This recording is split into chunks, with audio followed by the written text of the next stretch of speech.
So, I saw Heart Eyes as one of the Odeon Mystery Scream Unseen screenings, which I do have to recommend, despite the doubling up of word screening. I do have to recommend them because it's fun to sit and watch a movie in the audience and don't know exactly what movie's going to be.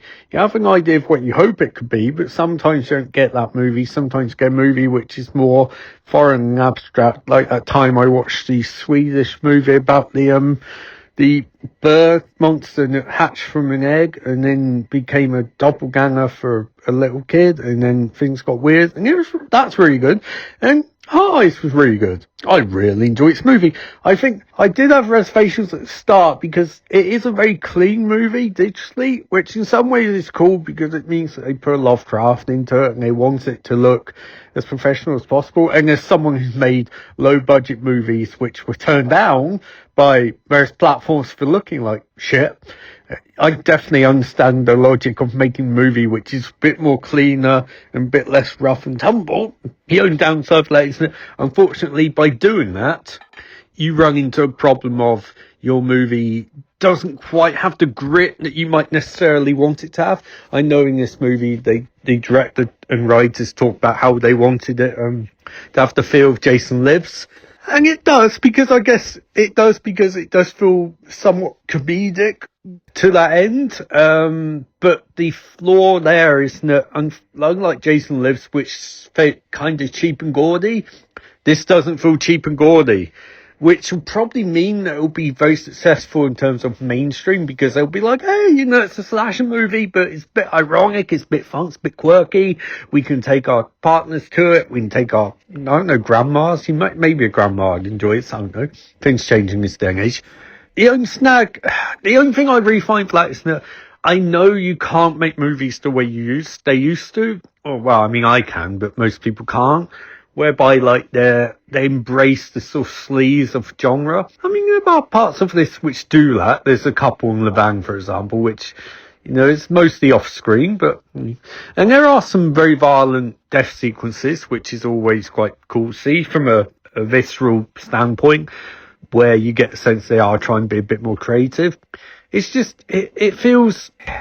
It's a bit like Thanksgiving last year. I really enjoyed Heart Eyes. I'd probably go for 4 stars because I think they did a really, really, really good job, and it's funny and it's sharp. It's just, I really miss that sort of 80s sort of style. And I don't think you can go back to it per se, but I know from watching Thanksgiving last year, I think the same thing about that. Not last year, maybe before. Anyway, whatever. Well, I thought I really enjoyed this, but I would much prefer the version Eli Roth had originally planned, which was the Grindhouse version. I suppose what I'm trying to say is that I wish Grindhouse movies would come back to mainstream.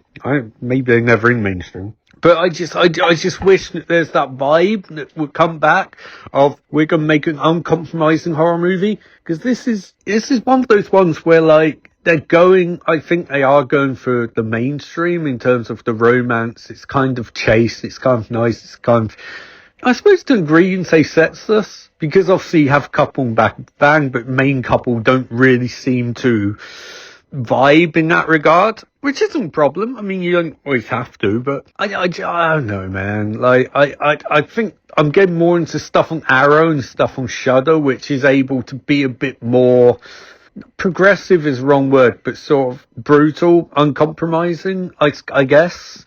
Heart Eyes it's a very, very good horror comedy, and I definitely recommend you go see it because it's genuinely really funny.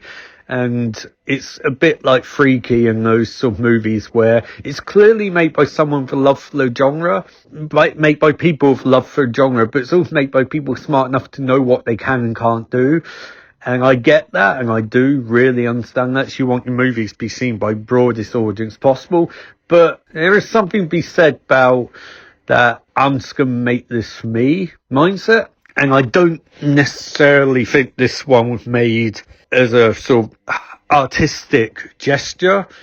I think it's a very, very competent, very good, very competent, mainstream movie for a horror movie.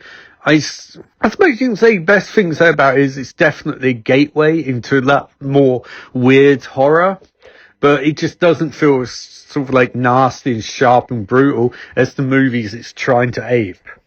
But I suppose that's different between this and something like In a Violent Nature, which in Violent Nature is just that's it. It's just a nasty, nasty, nasty horror movie.